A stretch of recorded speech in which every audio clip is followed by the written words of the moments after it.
Bienvenue, chers téléspectateurs, sur le plateau de L'Autre Vérité. L'Autre Vérité, votre nouvelle émission, est le lieu de tous les débats, multiples et variés, sur des questions d'actualité, mais également sur les grands enjeux internationaux en général et en Afrique en particulier. Aujourd'hui, nous avons décidé d'aborder la question relative aux élections en Afrique, avec cette question essentielle. La technologie est-elle au service de la démocratie? Pour en discuter, aujourd'hui, nous avons le grand plaisir d'accueillir sur ce plateau M. Guy Laberty, ancien délégué Afrique au Parti socialiste, de 1993 à 2006. Oui. Je rappelle que vous êtes également écrivain. Oui. M. Francis Laloupeau, journaliste à Africa numéro 1, vous êtes également enseignant en géopolitique à l'Institut pratique de journalisme de Paris. Monsieur Clément Aganaï, expert électoral en évaluation et système d'identification. Je précise que vous avez œuvré également dans le cadre de processus électoraux en Guinée, au Togo, au Niger, au Sénégal, au Tchad, en Mauritanie et en Côte d'Ivoire. Enfin, monsieur Frédéric Dors, journaliste et ancien directeur de la rédaction de Jeune Afrique Économie. Ce débat en 4 parties nous permettra de réfléchir sur le constat, les technologies, le contexte africain, mais également les solutions sur cette problématique. Je souhaite vous rappeler également, chers téléspectateurs, que vous avez la possibilité de nous envoyer vos différentes réactions en nous écrivant sur l'adresse mail débat@l'autrevérité.com. Tout de suite, le premier reportage. Faible affluence ce mardi au Libéria pour le 2e tour de l'élection présidentielle. Les violences de la veille et l'appel au boycott de l'un des 2 candidats ont dissuadé beaucoup de Libériens de se rendre aux urnes. Winston Tubman, adversaire de la présidente sortante et prix Nobel de la paix 2011, Ellen Johnson Sirleaf, a appelé ses partisans à rester chez eux. Mais voter est un droit trop précieux pour beaucoup. Je suis très heureux de cette élection aujourd'hui, déclare cet homme. Nous n'allons permettre à personne de nous empêcher de voter. Nous allons voter pour nos droits. Quand les gens vont ressortir d'ici avec leur carte d'électeur et un doigt marqué à l'encre, ça va encourager les autres à voter. Hier, 2 personnes au moins sont mortes lors de la dispersion d'une manifestation hostile à la présidente sortante. La police et les soldats de la MINUL, la force de l'ONU au Libéria, ont dû être déployés en masse. Ellen Johnson Sirleaf devrait donc, sans adversaire, remporter ce scrutin, mais sans légitimité, sa présidence prend déjà un mauvais départ.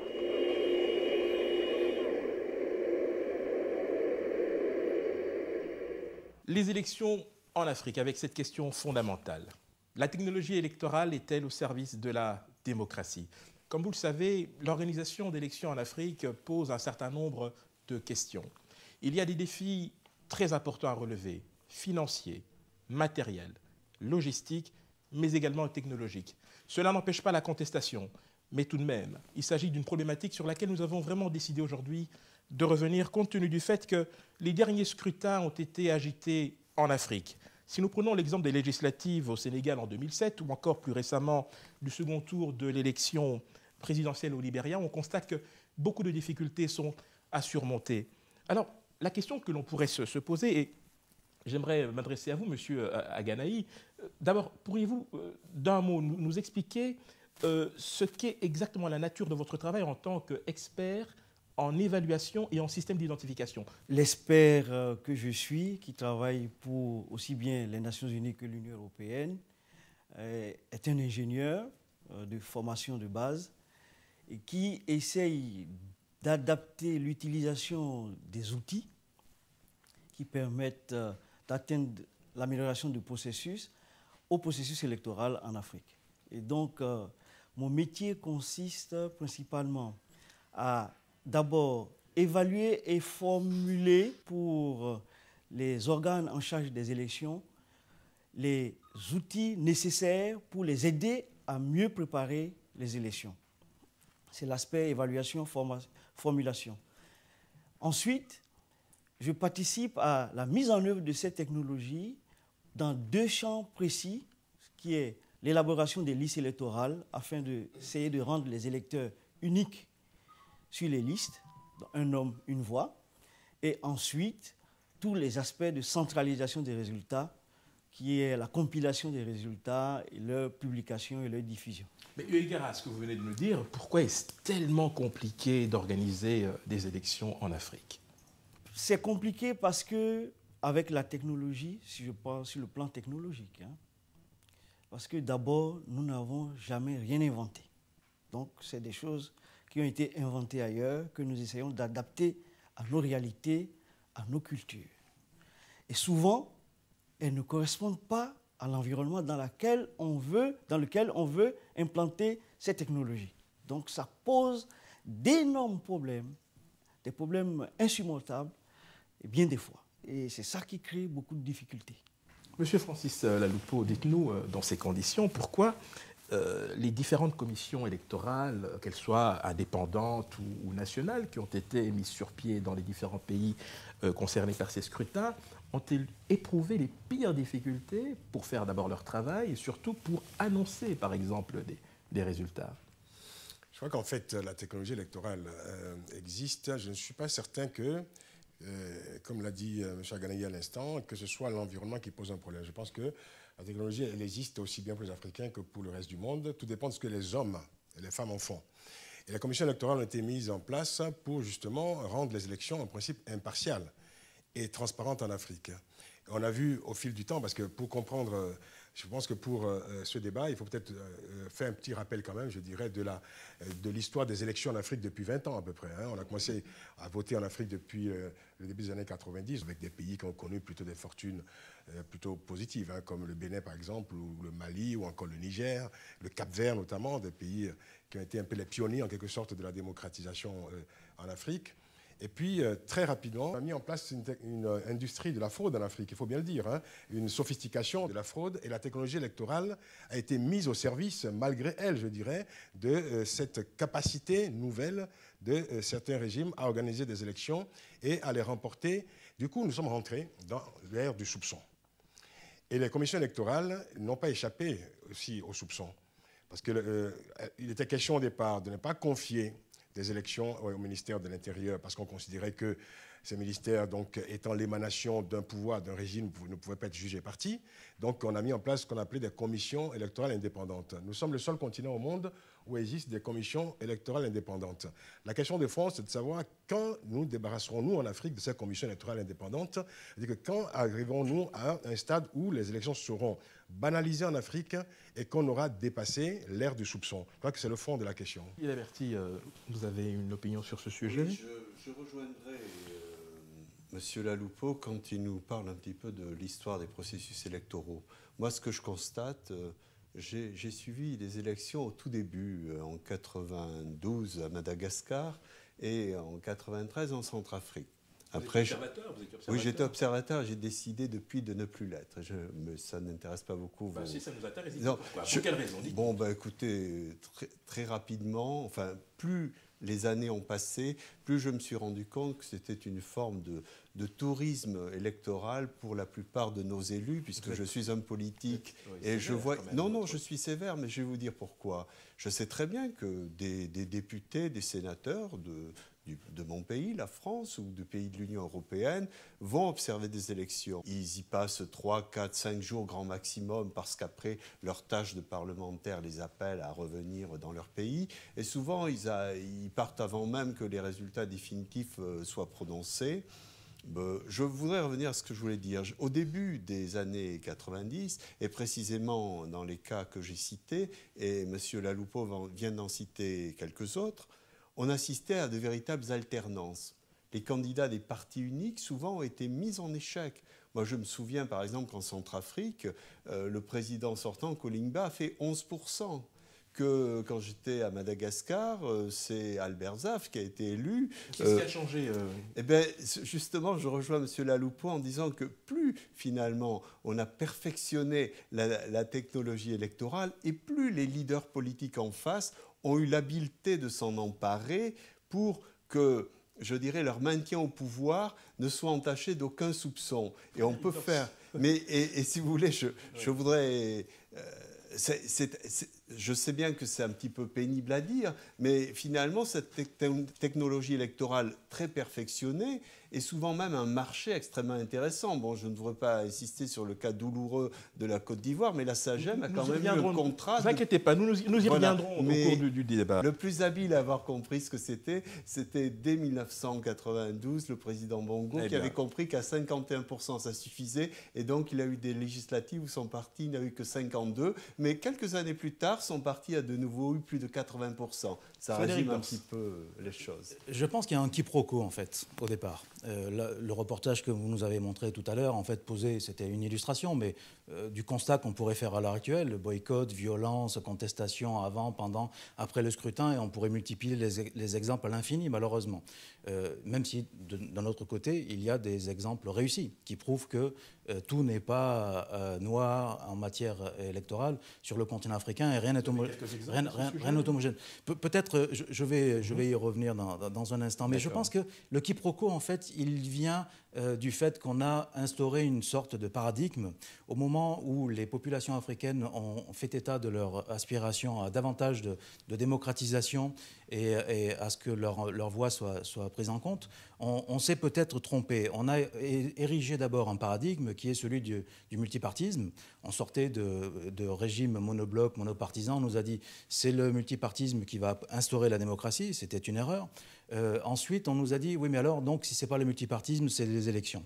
Et on a instauré les élections comme étant le baromètre universel de la démocratisation des régimes africains. Et à mon avis, c'est une erreur, parce qu'on a bien vu dans ce qu'a rappelé Francis Laloupeau et même Guy Laberty que c'est un raccourci. La nature a horreur du vide. Si vous ne voulez pas jouer le jeu de la démocratie, vous aurez beau ajouter, multiplier les instruments technologiques, les gadgets, à la limite électroniques, la quincaillerie technologique pour essayer de renforcer la démocratie, peut-être vous n'y arriverez pas. Et je pense qu'il ne faut pas confondre... Assurer tout de même la sincérité, garantir la sincérité. Tout à fait, du mais scrutin. Il ne faut pas confondre vitesse et précipitation. Il faut voir quel est l'environnement dans lequel l'enjeu électoral va se mettre en jeu. On oublie que dans un grand nombre de pays africains, il n'y a pas d'état civil fiable.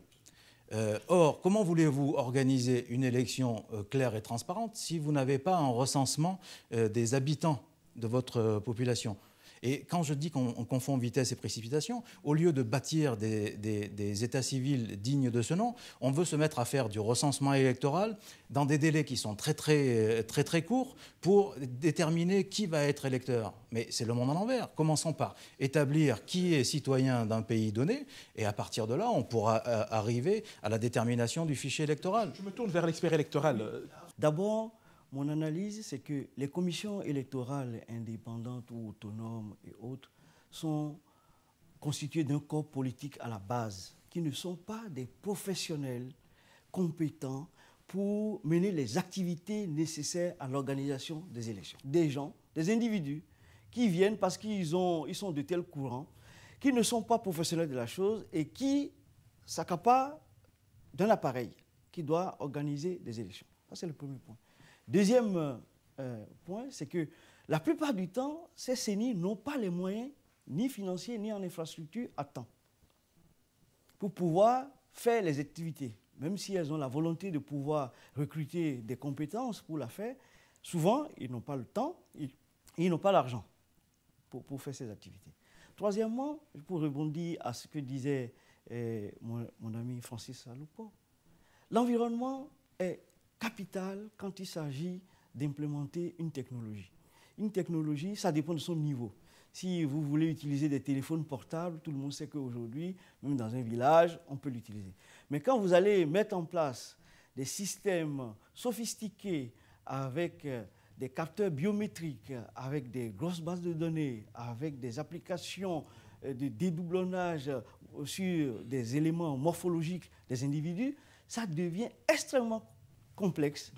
Et donc, il faut de la compétence. Il faut des gens compétents, bien formés et qui soient capables. Mais n'est-ce pas le prix à payer finalement? Parce que dans une élection, il y a quand même le volet politique. Quand on crée une commission électorale, qu'elle soit nationale ou indépendante, vous y trouvez en règle générale des membres des différentes forces en présence politique. Et puis vous avez la dimension, j'allais dire, technique, pour laquelle je suppose, vous me direz si je suis dans l'erreur ou pas, il y a une expertise qui est en tout cas nécessaire. C'est dans ce contexte-là d'ailleurs que l'on fait venir notamment des personnes comme vous, pour venir donner à... Malheureusement, ce qui se passe... Vous n'êtes pas écouté, vous n'avez pas le sentiment Non, d'être non, non, malheureusement, suivi. vous avez, avant, on reprochait aux ministères qui organisaient les élections d'être des ministères à la solde des chefs. Et on a créé des CENI où on vient normalement partager des responsabilités, mais en fait, on vient partager un gâteau. Et dans ce gâteau... Ce n'est pas un procès d'intention, Francis. Et dans ce gâteau, oui, on ne fait que recruter des gens de son parti, des neveux, des cousins, des nièces, pour mener les activités. Je pense que depuis qu'on a des élections en Afrique, il y a le business des élections, c'est vrai. Guy Laberty parlait de ses observateurs. C'est vrai que c'est un nouveau métier. Les médiateurs d'élections pour des contentieux post-électoraux, c'est également un nouveau métier. Faire partie d'une commission électorale, c'est un nouveau métier également. Mais je crois que la question la plus douloureuse, me semble-t-il, c'est la question de la sincérité des élections. Nous y reviendrons tout de suite. Je propose que nous regardions le deuxième élément. Magnéto. L'excellent. Carte babi au salon. Extra carte. Non, l'extra carte là. Lej. Pinjo carte kujenza na kuchini. Hey. Kujenza na kuchini. Bakwesha baweko zana kuchini. Bamba ni bantu bonso. Toni bana bategera. Bushu. Pinjo nganju mamba ino ngata. Chef. Chef ngani? Chanza. Pinjo ujuma mujuma karta kai. Kachi. Kulendo. Karta kama sungulangana. Asi karta kama sungula. Pinjo wenyu sungula. Wewe ujuma na mukesi. Kwa kumbana kusungula to. Mouledji Bodjitouka, il est 31 janvier 1993. Oui, je suis 93. Kadjoué ou Mouchidimukai. Le 31 Gabidji 1993, 31 janvier 1993.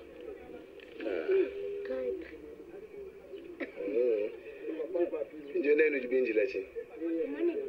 Nous m'en a-t-il. Il y a un ban de bakwe nous ban à tatouart. Nous gagnons un bateau à tatouart. Kajibo obusi bangat. Be. Nen boss tu jini twart. Deja ke. Kaka mulumba. Evo kinga.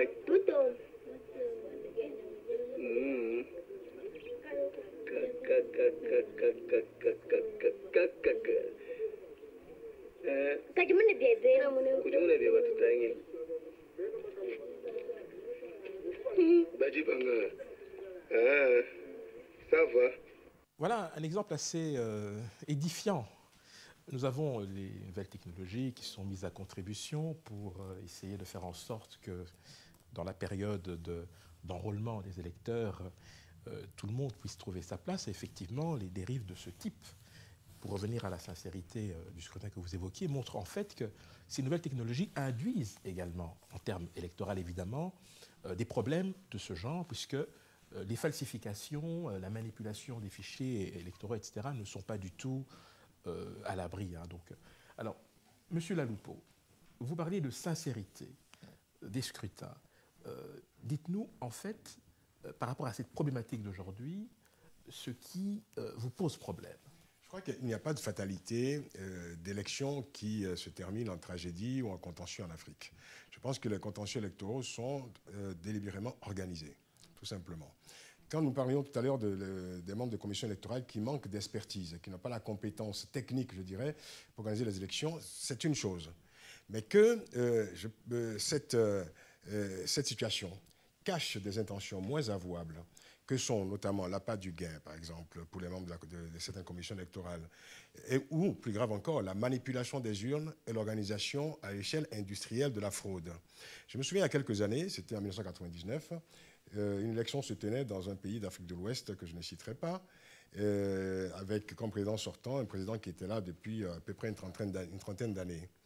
Et on avait mis en place une organisation quasi internationale, c'est-à-dire qu'il y avait un groupe de communicants partant de Paris pour aller encadrer, soi-disant, les médias nationaux dans ce pays-là. Et puis, il y avait donc la commission électorale installée dans ce pays qui devait donc gérer ces élections.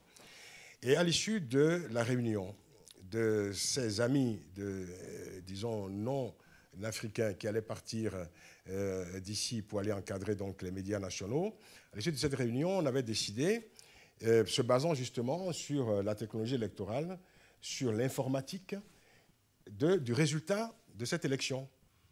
Alors, j'avais eu quelques fuites, évidemment. On avait décidé qu'on se tâtait, d'ailleurs, pour savoir s'il fallait accorder la victoire au président sortant dès le premier tour, ou s'il fallait, pour des questions de crédibilité, attendre le second tour. Est-ce que vous pensez que c'est quelque chose qui se fait déjà en amont et qui annonce, en fait, déjà... C'est ce que j'essaie de vous dire. J'ai publié, quelques jours plus tard, dans mon journal à l'époque, je travaillais pour le magazine Africasie, j'ai publié le récit de l'élection, j'ai publié le résultat avant qu'on ait dit le résultat officiellement. Et le résultat que j'ai mentionné dans un article, par anticipation, était celui qui était annoncé quelques heures plus tard. Vous voyez bien qu'il y a la source. Ça s'appelle une organisation extrêmement sophistiquée de la fraude.